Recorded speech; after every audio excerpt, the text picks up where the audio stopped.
I'm Greg Blaney, the director of NASA's IV&V program, located here in Fairmont, West Virginia.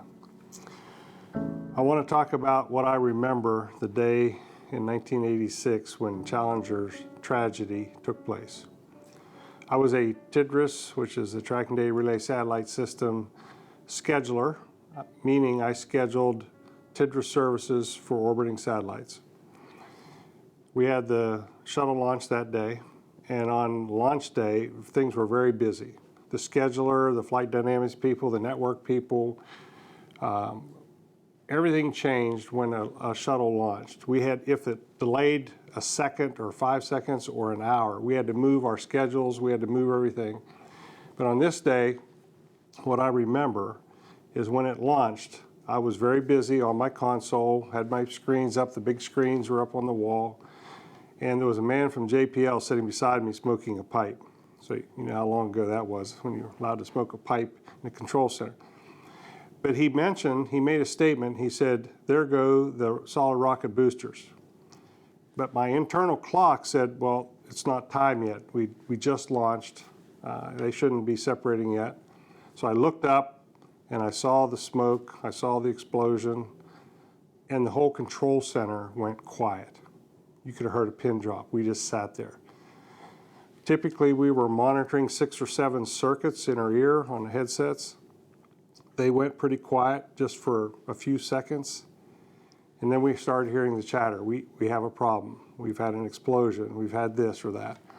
We didn't know what to do. We just kind of sat there and said, what do we do? And we started listening for things. We started doing what we could to make things work. We heard on the loops the challenge between the rescue people wanting to go in and the safety people saying you can't because there's debris falling. And there was the questions, where are the astronauts? What happened to the astronauts? What happened? We didn't know. In that whole process, you can imagine me working TDRS and working around the shuttle a lot. I always took shuttle things home, patches. I always talked about the shuttle. I missed Christmas and Thanksgivings because of shuttle schedules. We were sitting there dealing with this tragedy, and my phone rang. And we didn't have cell phones, but my desk phone rang. And it was my wife. And she said, Greg, you have to talk to your daughter, who was 4 years old, 3 or 4 years old at the time. And I said, Cheryl, I do not have time to talk to my daughter. She said, no, you need to talk to her because she's been seeing this whole thing on the TV about the shuttle blowing up. And she's sitting here crying saying, did my daddy blow up?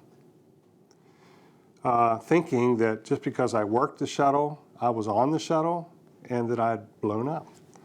So I talked to my daughter. I told her that I was okay. I wasn't on the shuttle, I was on the ground, and I would be home that night.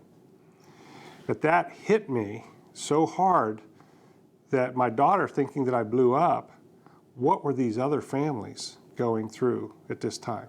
It was such an impactful tragedy on me personally, and I didn't know any astronauts at that time. However, now that we're in 2020, my boss is an astronaut. We share pictures of our grandchildren with each other. I've known many astronauts. We've been in meetings with them. I know their families. I know their children or their grandchildren. We talk. My goal here at the IVV program is to never let software cause a tragedy like that. It's not just the shuttle. It's not just the astronauts. It's the people on the ground, their families, and it's not a good thing. So that's why I am so committed to the IVV program being the best that it can be and not allow software to cause another tragedy.